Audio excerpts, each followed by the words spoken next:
Today we look at a new initiative that opens the door to how we all think about cybersecurity. America has introduced the US Cyber Trust Mark, an innovative program supposedly designed to empower the American consumer in the realm of cybersecurity. This got us thinking, and we did what anybody else would do when they're debating an idea. We put out a LinkedIn poll on the subject. Before we discuss the poll, however, let's give ourselves some context on this new labeling program. The Internet of Things, or IoT, has brought convenience and connectivity to our lives, from fitness trackers to smart fridges, but it's no secret that the lack of robust cybersecurity in these devices has been a pressing concern. The Biden administration is taking a bold stance by raising the bar for IoT security. Their vision, equipping you with the knowledge to make informed decisions about cybersecurity credentials of the internet-connected devices you bring into your home, which is all good things, just to draw a line under that. However, what does the non-security professional really think about this? So the poll that I put out was to try and identify, would people pay more for something that was labelled as secure? And they had the option to choose yes, no, or it depends. What was interesting about how the poll played out was that we found that only 10% of the people that responded would pay more for something that was given the label of being secure. The rest of the results were really weighted towards the depends, and then of course the no. People wouldn't pay more for something that was secure. My suspicion is that people just don't find cybersecurity that important yet still, and they maybe were reading into the question that an IoT device is something that they don't think has sensitive information on it. And I think that's really where the response comes back on the it depends, because I think people are making a risk-based decision. They're going, the devices that I'm likely to buy are unlikely to have access to my sensitive information, which in my opinion is the wrong way of looking at it. I really feel like people should be thinking about security should just be naturally developed and built into the things that we use, and it shouldn't be something we pay more for. It should just exist. That should be the default. The standard should be secure by design. My assumption would be that if somebody was buying a device that stored all of their passwords on it, they would buy something that is labelled secure.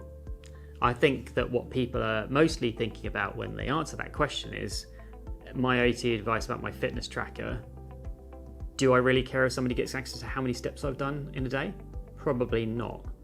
But maybe they don't think about the fact that that device might have geolocation information about an individual. They might also be thinking about, well, I'm not a high profile person, but if I was somebody who was in the public eye, maybe I would care about it, because then people would know exactly where I was any time in my day, and then that may be a decision I make, which is why it depends, right? But again, it's hard to hear that when you're a cybersecurity professional, having done this for many, many years, that security doesn't matter, because it's something that I would always think of first, is like, how do I make sure that this thing that I'm using is secure by design and developed in a way that I would be confident with any information, because ultimately you don't know what it is that you're connecting to, or this device is connecting to. So maybe again, that's some of the things that play in their mind. They're not thinking about the wider potential risk, which is that some of these IoT devices or some of the systems that you use today have access to your networks. Like your phone is connected to your home network.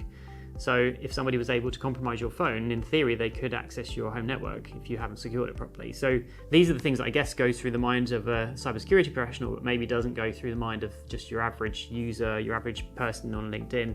Although most of the people are in business on LinkedIn, they're responding to these things. Maybe they don't have that thought process when it comes to security. They're just thinking about, how does it affect my day? How does it affect me? How does it affect my business? As opposed to, what are the security implications of using these devices that are not labeled as secure? One of the interesting things about the Cyber Trust Mark is that initially I thought you could just assess that device, it could go into the market, be sold to people, and it was secure at the point of time in which it was sold or developed.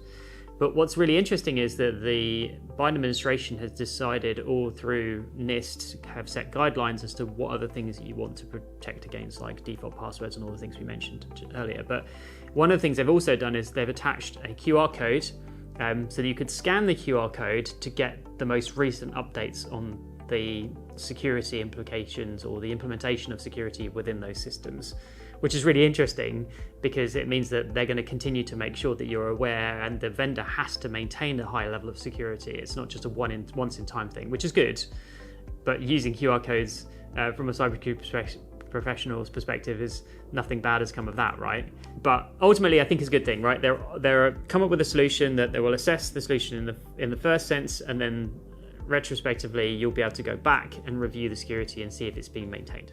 I really hope that the cyber trust mark will make people more aware of security and be more interested to understand how they can protect their systems, and will more likely want to buy a solution that has this cybersecurity trust mark attached to it. My worry is that the vendors will use it as a way to increase the cost, and cybersecurity needs to be more available to a broader set of businesses and individuals that can't afford maybe to pay more for a product.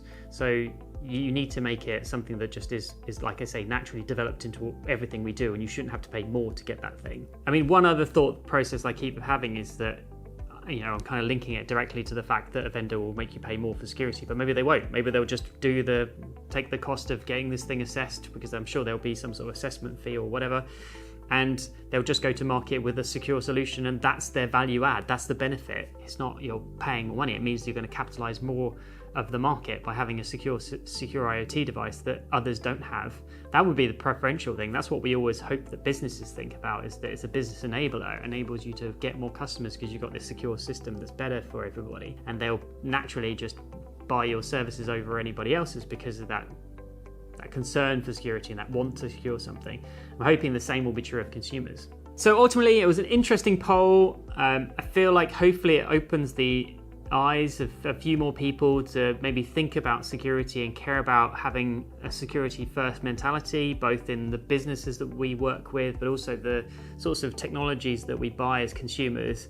And I'd like to hear more from everybody else. Like, do they really feel that the poll gives a good example of what everybody else is thinking? Or do you think the questions were maybe worded in a way that could get a better experience or a better understanding of what people are thinking?